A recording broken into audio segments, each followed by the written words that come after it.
Okay, so defining your target market.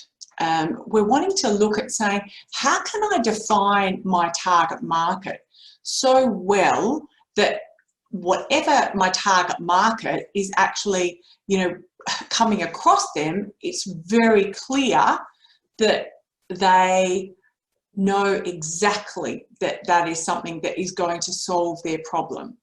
So it's common knowledge that marketing is a method of attracting new business.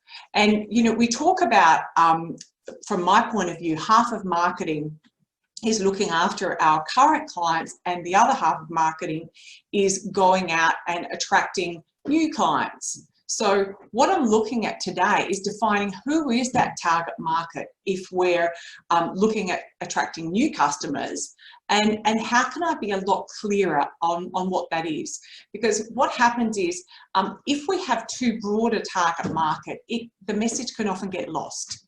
It can often get lost, and you might have heard the saying, everybody, if say for example, I'm a car mechanic, and I might say, well, anyone with a car is my target market.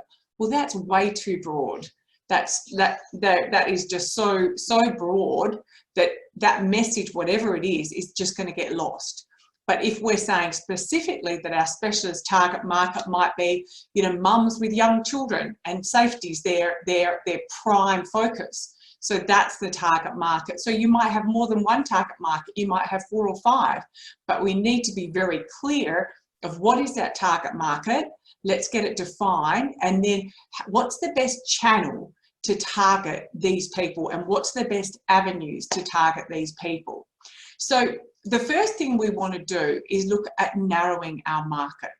So targeting a specific market, it doesn't mean that you're eliminating potential customers that don't fit that criteria.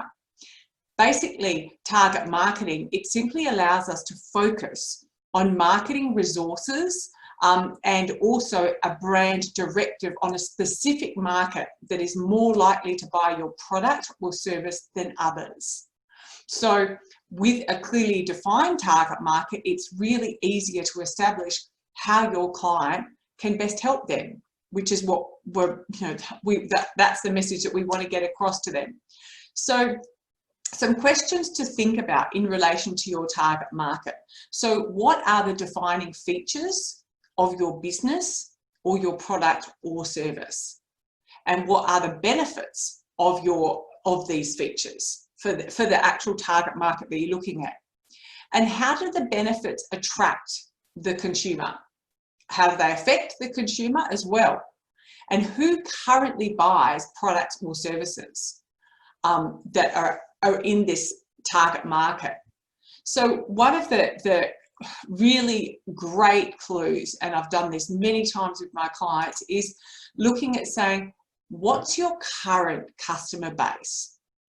Having a look at your current customer base. I had a client who sold he sold like hardware and things like that. And I talked to him about this at length, and he was very determined that everybody was his target market. Everyone was his target market. That was it. He couldn't define it. And I said, well, let's have a look at your current database. Let's have a look at your current clients and have a look at, what that demographic is. Who are they? So we did a bit of a research, and we found that 80% of his gross profit was coming from that Pareto rule was coming from 20% of his database. And we found out that 20%, they were predominantly from the manufacturing industry, engineering, metalworking, those types of organisations, mainly around manufacturing. So, and then we found a second target market that was around building. And they were, leaps ahead of any other target market within, as far as how much gross profit he was making from them. So my question to you is, if you've got a current business and you've got clients that have been coming back to you, or you've got, a big database, have a good clean through that. And you can even, a lot of companies have CRMs or customer relations management systems where, like Zoho and what have you, that you can put tags on for target market, for groups, for your target market. So you might go through them and find out, you know, in a business that my husband and I used to have, we had two really big target markets, schools and government. They were our two biggest target markets. So you might be able to have some kind of a CRM system where you can actually tag, you know, the different groups. So have a look and go through your target market and have a look at defining, you know, what the bulk, maybe 2 or 3 or 4 groups are.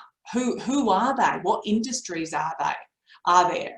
And think about things like, look for patterns, common characteristics, common interests. If you can discover a common thread between them, or a common benefit, something that is similar to them, or something that these current target markets of yours share, it's going to help you in your quest to really honing down on your best target market possible. Because once you've honed down on your target market, it's almost like you're finding out the language of your best customer, so that then you can communicate that to them and the message will get through so much quicker and easier.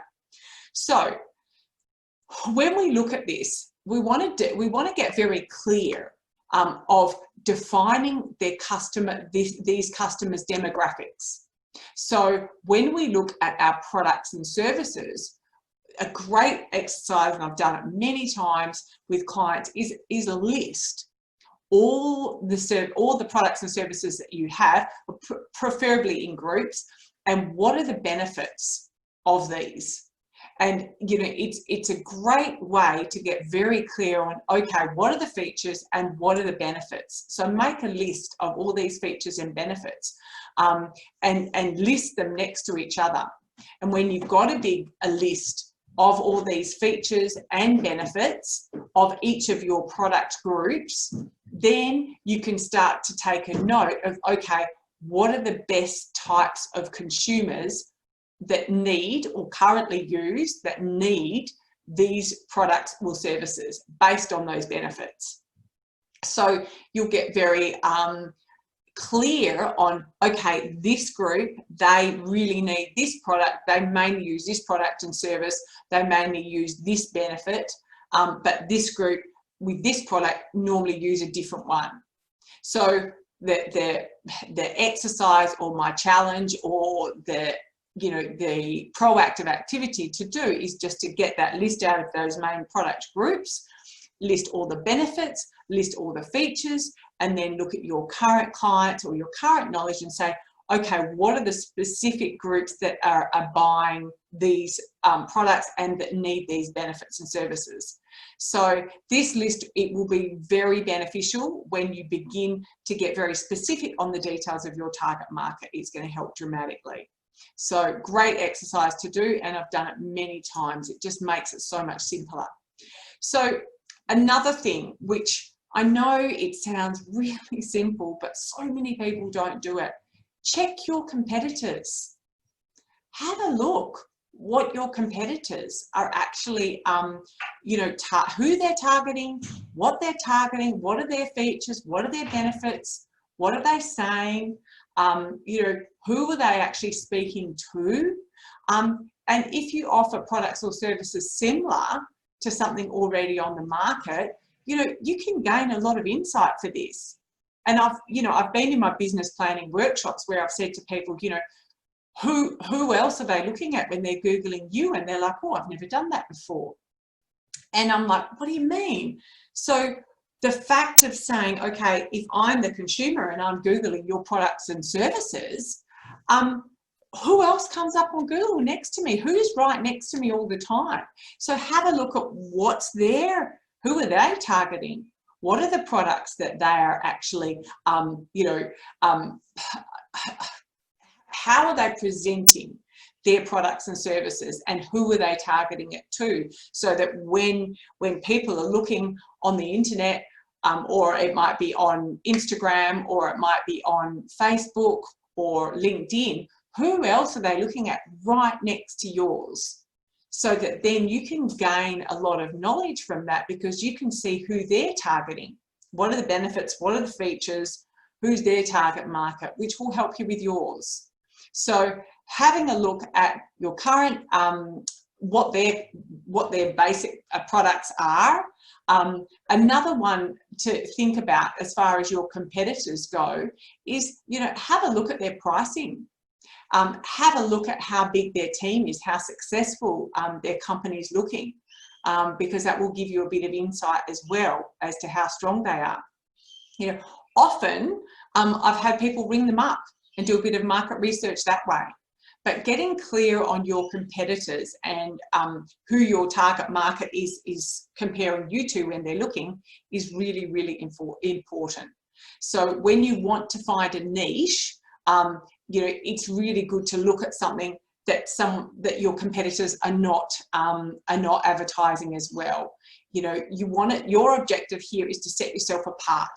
Your objective here is to attract to your target market. So if you're not looking at your competitors, if you're not looking at who else your target market is looking at when they're looking for your service, you're not giving yourself a proper overview of the situation. So goal is to set yourself apart. So if you don't know who else they're looking at, you won't be able to set yourself apart. So very invaluable exercise to look at them. Now, the other thing, so we've talked about looking at competitors, but the other thing about your competitive edge is looking at the market trends. Have you looked at the greater market? What are the market trends? So there's different things that you can look at. There's Google Trends, where you can look at shows where targeted customers are located. Also, to look up industry trends, I use IBIS World. That will give you an idea of how much money is in your market. And it will also, you can go ibisworld.com.au or ibisworld.com. It'll tell you how many people are employed in your market, and it'll also tell you how many operations, how many businesses are operating in that field, and also what the value of that field is. So it'll give you a really good idea of what the market trends. It'll tell you, if your industry is trending up or down, or where it's coming from. So, having that understanding of where you sit in the market is another way to put yourself at the forefront and have full understanding of your industry. So always valuable information, looking at the bigger picture of your market trends. The other one here is to also define your demographics. So once you've established the products and the services that are really most suited to your target market, to that group that you've identified from looking at your current clients or your current, most, I suppose most incoming leads, who they are. So once you've determined who that is, then we need to understand some things like, what's their age? Where are they located? What's their gender? What's their income level? What's their education, marital status, occupation? If they've got ethnic background, it's really important for you to know and define what this demographic is of your target market. Now, remember, we're not excluding everyone else. We're just honing in on saying, who is your ideal target market? Who most needs your features and benefits of the products that you actually are servicing and delivering. So get very clear on who this avatar is of this ideal client. Now, as I said before, you may have, say, 3, 4, or 5 target markets. You might have a few target markets for the different products and services that you supply. So do you know how old they are? Do you know where they're located? Do you know what the most common gender is of them, and what kind of income they need? I had a client that she got very clear on who her target market was. She did kids after school activities And, you know, once she did the research of the demographics, the income level, she got them from, I think, census information. It was really easy to have a look at, okay, where was she going to start her next schools? Because she looked at, okay, what were the age of that area, you know, what was the income level, what was the education level. So she had a very clear definition of what their income level was, what their working situation was, you know, where they were situated, and that made it really clear and easy for her to decide where to put the locations of her products and schools. So get clear on them. But this alone is not, this is still a bit general. This is not as clearly defined as I would like. The other thing that we want to consider is the psychographics of the people as well. So for example, if I'm using my client as an example, she had people between, I think, the ages of, you know, early 30s to early 40s. They were double income families. They generally only had 2 or 3 children, and they were higher income families, and they were mainly of European or UK background. But the next thing to look at is, when we look at psychographics, is what are some of the personality attributes? You know, the attitudes, the values, interests, hobbies, lifestyles. You know, if we've got this avatar that we've got very clear on, we need to know what are some of these personality characteristics of them as well, because that's going to really help us to do our targeted message of how we can help them. So the psychographics basically refers to more of the personality characteristics of a person, and it really provides us with great information of what products would best suit them depending on their lifestyle. So really good information. And, you know, it just helps you to connect with them better if we understand their interests, understand their hobbies, and understand what kind of lifestyles they have. And it's much easier to target them that way as well. You know, when we have ads that pop up at us when we're looking at certain things, that's not by accident, that's by design. That's because someone's identified that people who like this are also interested in this. So it pops up, that's why. So the other thing which is really interesting is gaining other people's perspective. So to develop your target market as carefully as possible, you need to also see your ideal customer from their perspective in relation to your product or service. So visualize yourself as this person and ask yourself questions like, what do I like to do? What do I want? What do I like best about this product or service?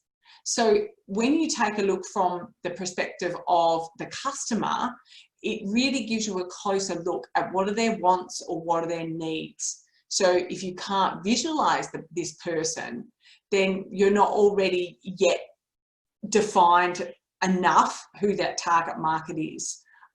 Until you can, you're not going to be really ready to make the best marketing decisions. So you really need to be very clear on who that target market is. What, you know, do they like best about this product or service? Why do they buy this product or service? What problem does this product or service solve for their problem, for their life? Why do I actually prefer your product or service? So we want to know if these answers to these questions align with when we've done our analysis of what are the features and the benefits and who they best meet. We want to basically align the answers to these questions with that, making sure that we're getting that right target market, because then we know that we'll really attract them, and they'll be, you'll almost be speaking to them when they're out there looking at whatever it is they're looking at. So the other way we can define our target market is looking at research. And probably a lot of people have gone on these focus groups, where marketing focus groups where you go in and they pay you when you sit and have a discussion about something. Now that's companies trying to define their target market. That's companies getting very, very clear on who their demographic is and what they like and what they don't like. So you can learn a lot about this. You know, this really helps you to target your audience by gathering direct data from them. So some of the methods that I've seen people use is surveys. They give surveys to their existing customers. And, you know, often I've seen them give, you know, like a little, a voucher to a restaurant or something like this as a thank you. It can be as easy as, you know, 5-question monkey survey, you know, win a dinner for 2. We would like to hear, you know, some valuable insight to why you use us. I've got a few questions and we'll be a lucky winner of a dinner for 2. So, you know, these sorts of surveys to our current clients give invaluable information and, you know, when I've done this before with clients, often some of the answers that they've come back at, the clients had, my clients had no idea that their customers use them because of these reasons.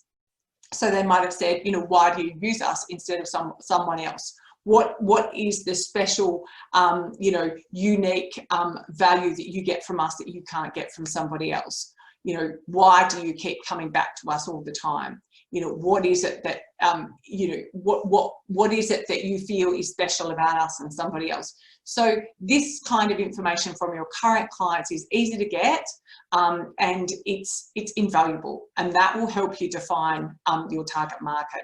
Another one is interviews, talking to potential customers who potentially haven't bought from you, or doing a one-on-one interview with current clients, or at trade shows. Sometimes people do interviews at trade shows in high traffic areas. You might have had someone come up to you with a clipboard at a trade show and go, do you mind if I ask you a few questions?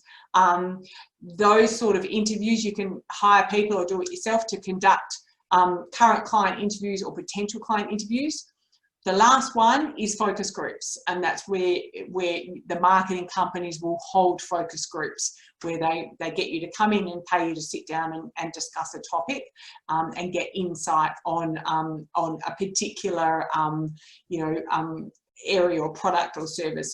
You know, I've gone in and done them years ago, and you know, they were fun, and you got to meet interesting people, and they got to hear your I think I did one on Lotto once many years ago. They asked to come in and they were designing a new slick pick, I think. They were designing a new scratchy, that's what it was. And there was a focus group about that. And, you know, they just wanted to have valuable insight from their target market and get clear on what attracted them and what didn't attract them. So they're the 3 areas that I've seen used very successfully. So surveys was one to your existing clients. One-to-one interviews with clients, current clients you don't convert, or in high traffic areas with people in your demographic. So that's the second strategy. The third one is focus groups. Employer marketing companies do a focus group, or you could even call your own focus groups. Having a focus group on this topic, paying this much to have the focus group, I'd love to have your opinion. So they're the 3 areas that I've seen. Valuable information, really valuable information and insight you'll get on what your target market wants, what their needs are, and what are the benefits and features that your product can potentially give them. The other thing to now look at is we've gathered all this information, we've spoken to clients, we've looked at our current clients, we've done some research, we've looked at our competitors, we've looked at their websites, we've looked at what they're offering, we've looked at their products and their benefits and their features.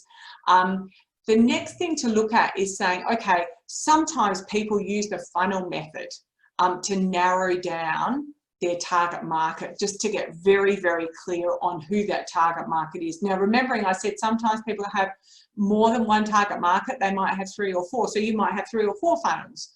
So in narrowing this down, you might choose to funnel information based on, say, a product at the top. So you might have the product up here at the top, or you might have the gender or the service up there.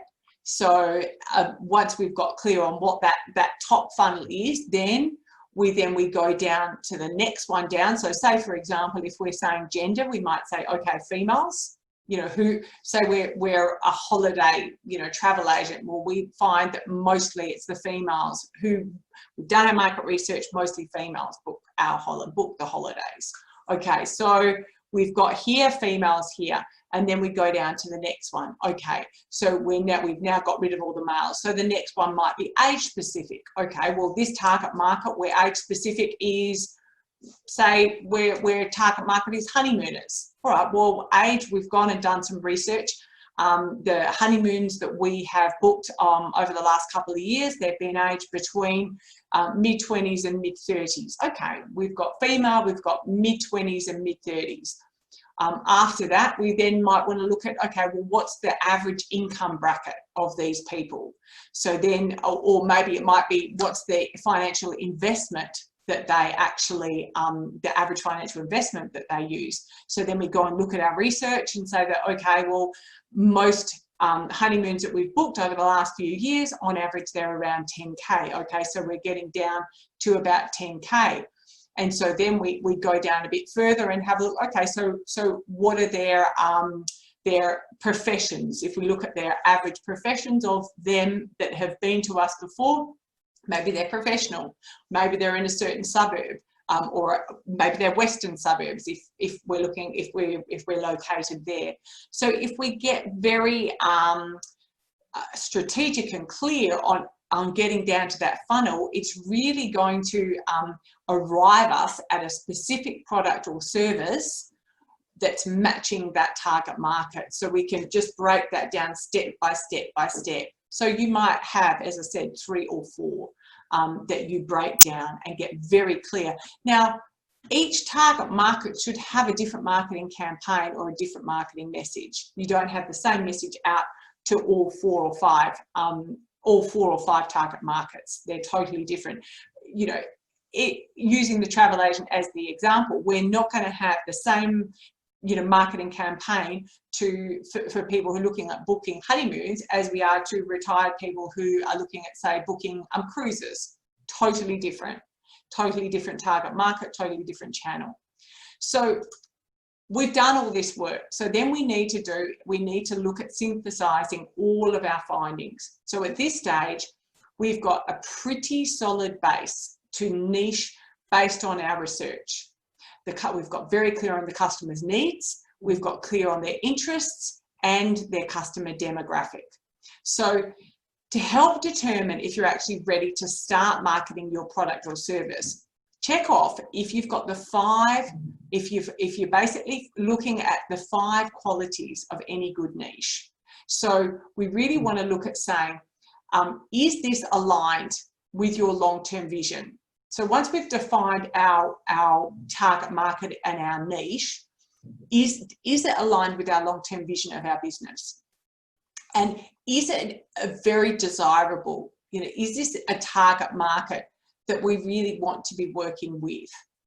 You know, I've done this before with somebody and they've actually come down to the end of this funnel and they're like, actually, you know, that's been causing me grief for years. I actually don't want to work with that target market. I did exactly this exercise and we found out they were civil building companies, and they worked out that they hated working with them because they took too long to pay and too many of them were going under. So, you know, we really need to make sure that they are the desirable market that we want to work with. Now, we need to make sure also that, you know, we're going to have very careful execution of, you know, what this marketing campaign is that we're going to put at this target market. Are we also clear of what we're unique that we can offer to this target market? Is this target market, does it have the ability for us to evolve and add further products or services to, or is it a target market that is very short-lived? So, you know, I'm hoping by going through some of these questions, that's going to help you get a lot clearer on if that's the right target market that you want to be working with, and have you really defined that target market? Is that going to serve you and your business in the long term? Or is it just that by default, that was the target market and you really don't want to be working with them? So once you've once you've got to this, then you can evaluate your decision.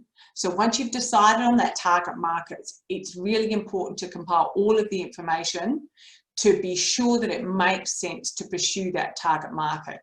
So are there enough people in that target market that fit that criteria? You know, if you've got it so fine, have you really, you know, got it down so narrow that there's not really enough of them? So also, does your target market have a need for your product or service? Do you really know it's got a need for this product or service, especially if it's new? And so that's why doing market research or some, you know, group discussions, you'll get a lot clearer on whether there is a need for it. Do I understand what drives my market to make the decision? So do I understand what is the decision-making criteria for my target market? I need to be clear on what that is. And can my target market, can it afford my product or service? You know, is your you know, your target market in a recession at the moment? How, you know, how's your target market, you know, especially with COVID? And that's why it's important to look at this, because some target markets that might have been your target market before, they might not be your target market anymore because they might have, you know, been closed for the last 3 months, or they might have had a massive hit, or they might have had restrictions on them. So can my target market afford my products and services? The next one here is, do I know how to reach my target market? You know, how am I going to actually communicate with my target market? So, you know, what are the channels that I'm going to communicate with them? There's many different channels that we're going to be communicating with them, but we need to know how I can reach that target. So you might find that the niche that you had in mind doesn't fulfill all the above criteria, which means it actually won't take you where you want to go. If this happens, what you'll need to do is reevaluate your target by revisiting some of the methods that we've just gone through. So those questions, I'll just repeat them again. So that there's really 5 questions that I really want you to ask once you've got to that target market. Is, are there enough people who fit that criteria? Will my target market, do they have a need for your product or service? Do I understand what drives my target market to make the decision? And can my target market afford the product or service? And do I know how to reach my target market? So hopefully, if you have already clearly defined your target market, you should know the answers to all of those questions, and they should be pretty clear to you. So reaching my target market. So once we've decided on the target market, it's really important to compile all of the information to be really sure that it makes sense to pursue this target market. And, you know, when we're pursuing a target market, it's really important to make sure that all of our marketing, because even though we're targeting one target market, we need to make sure that our message that we're giving is seamless across all of our platforms, even if some of the platforms are not specifically designed for that target market, because we want our branding to be seamless. So if we have, say, you know, a value, like a value might be that all of our products are organic or all of our products are vegan. Well, that value and that you know, I suppose, definitive branding must be across everything. So we don't want to give different messages to different target markets when we're relating to our values and our branding. So that the message that differs is the message to the target market of the problem that we solve, because they have different problems. So you're solving a different problem to someone who's going on a honeymoon to someone who's retired and going on a cruise. Totally different. But your values of your company and your company ethics will be the same across the all. From the different target markets and different marketing platforms, you know. And I've seen with companies when they haven't had their branding seamless, it looks like they really don't know what they're doing, because they might have a different font here, a different color here, a different message here, a different message here, and it almost looks like they're not very authentic. It almost looks like, oh, they're just making up a story depending on whatever target market they want to reach, but they don't really, they're just out to get everyone's business, and they don't really have any seamless branding or seamless values or ethics. So really important to make that seamless. So once you've decided on your target market, compile the information to make sure that you've got clarity of that target market. To really, when we want to look at it, we want to say, okay, where is my target market hanging out?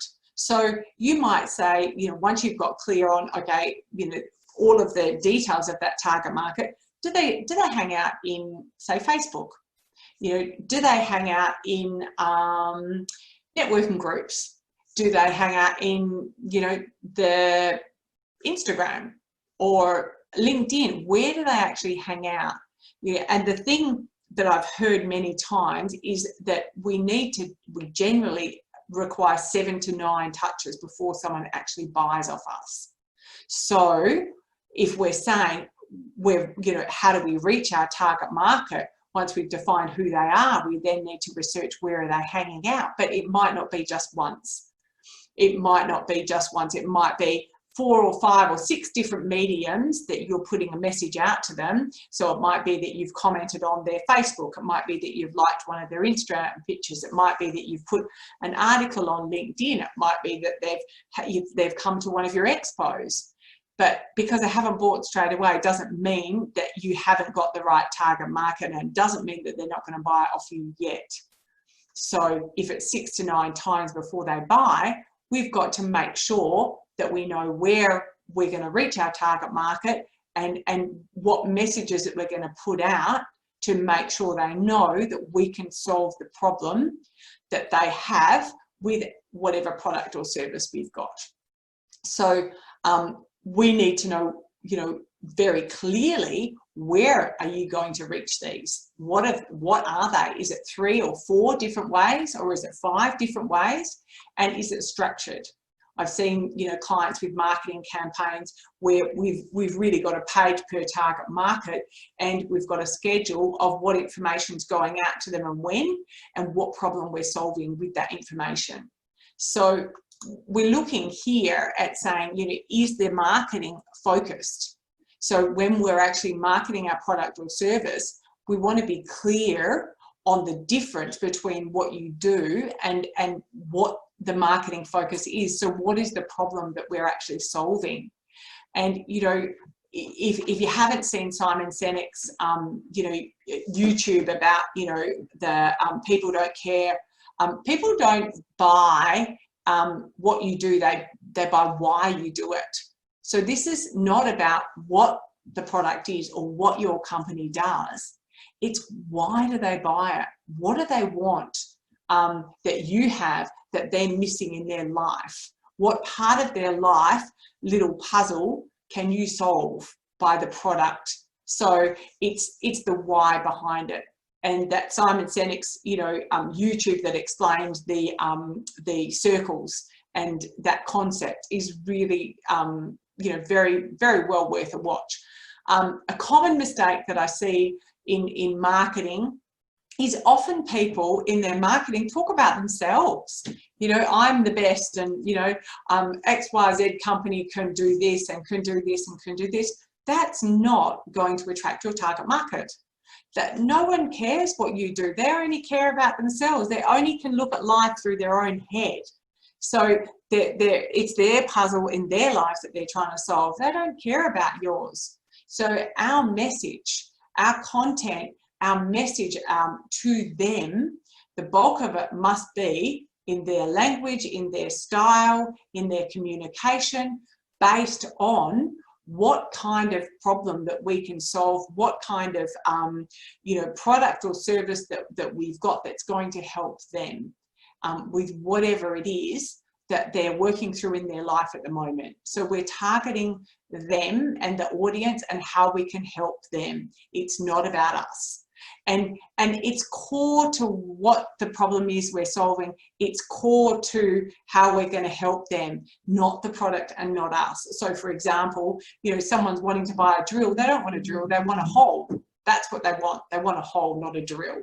So, you know, it's totally different marketing to just throwing the product at them or throwing your name or your company at them, to flipping it around and understanding the head, the characteristics, the location, the demographics of who it is, and what is it that you've got that can change their life for the better. And that's got to be really the message that you've got to get across to them. Very clear. So we've got to focus our marketing, not on us, on the problem that we solve. And that's the core of the message.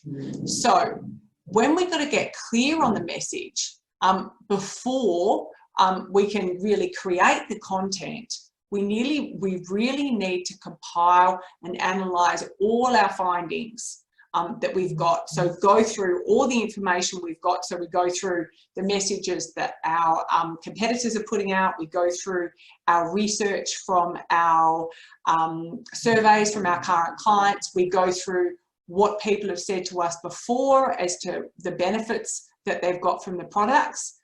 Once we've done that, then we can get a clear message to them.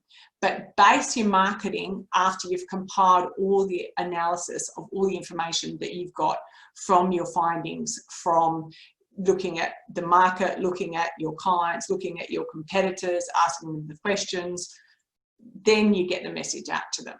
And then that is very, very clear, the problem that you're going to solve to them, because you've got content from that exact target market, and it makes it so much easier. So you might say that, you know, this, like for example, you know, tire company. You know, I had a client who was putting ads out for tires, and he wasn't getting anyone who was, you know, interested. Wasn't getting much of a take up.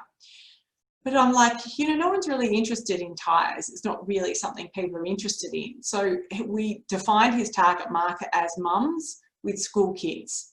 And what was the problem that he was solving for them? Well, the problem that he was solving was he wanted to help them with safety.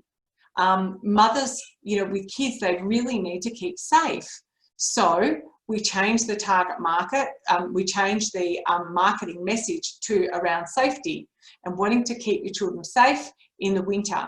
And it totally changed. The market that we were focused on had a really good response, and it was the target market that we wanted, because the message we were getting out was safety for children and mothers in wet weather. That's what we were looking at, and wanting to make sure that they were safe. And because that was a problem that they needed to solve, it was really easy for them to see the ad and go, oh gosh, that's me, safety. I haven't changed my tyres for years.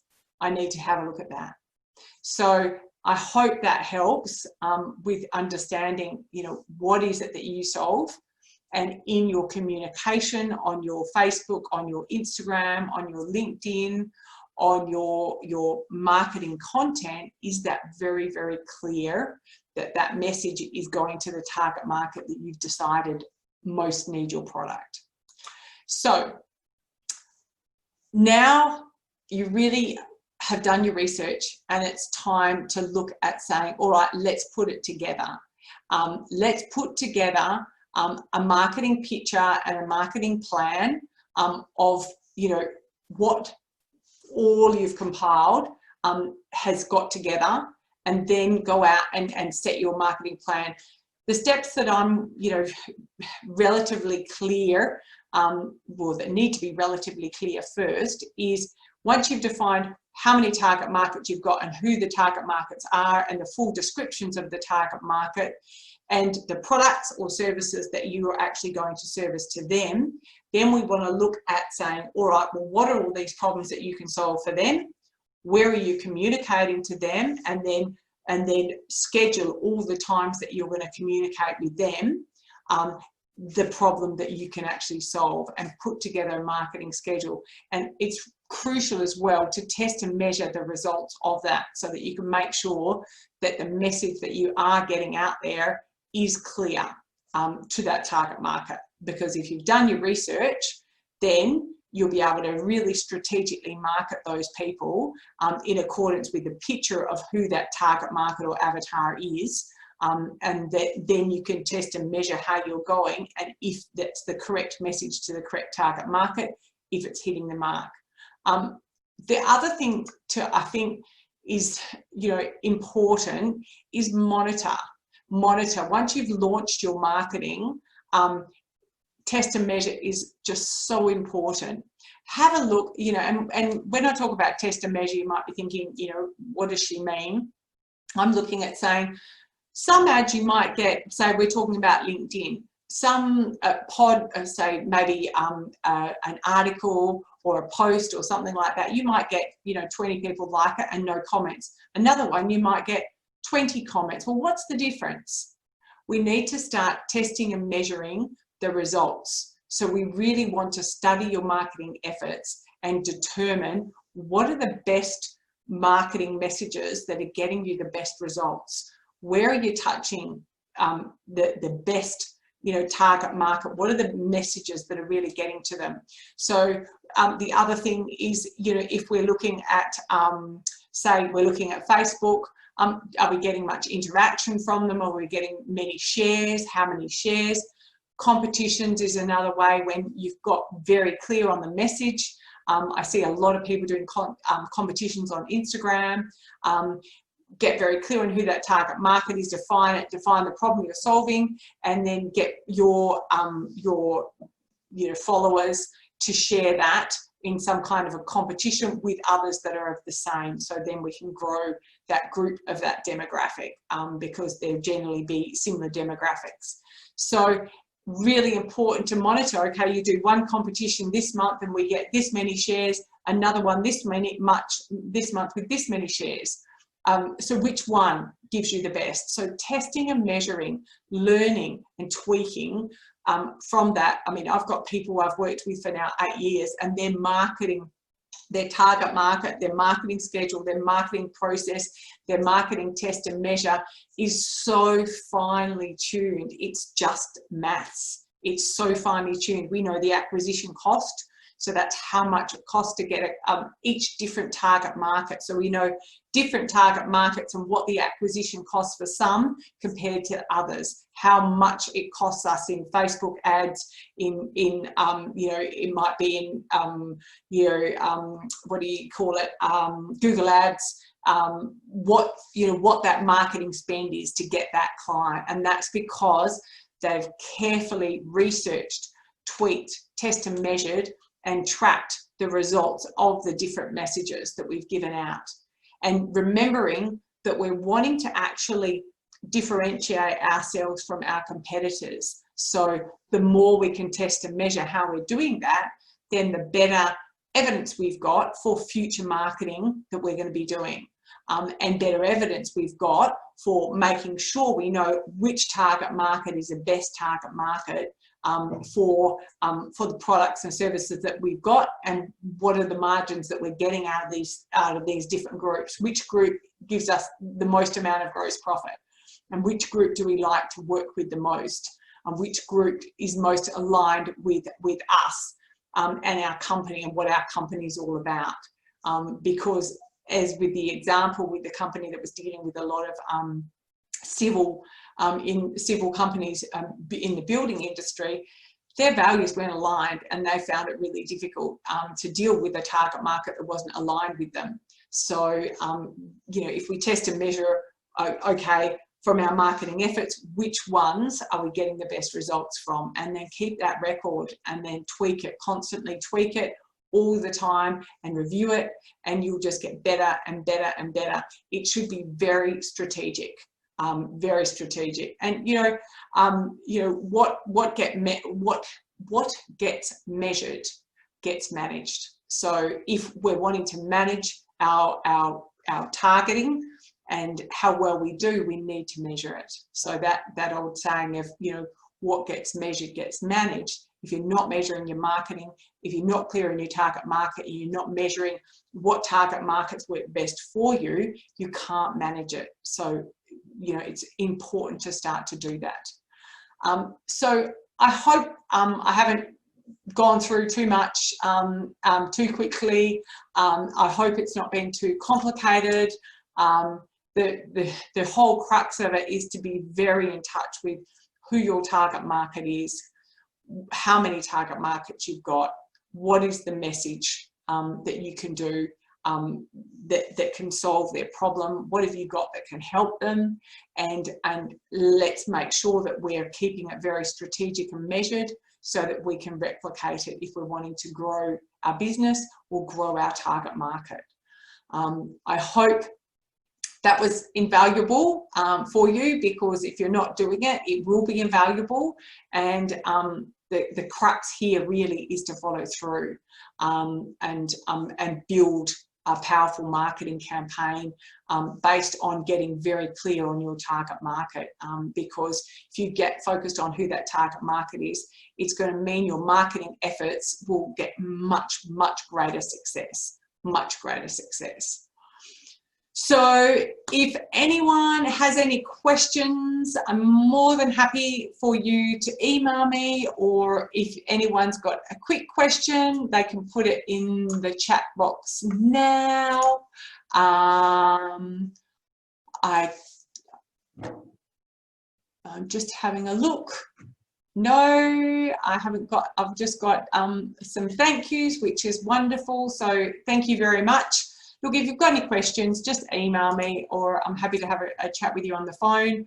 Hope that's helped, and have a wonderful rest of the day. And thank you so much for joining me, and hopefully you'll go and do some research. So have a great day. Thank you.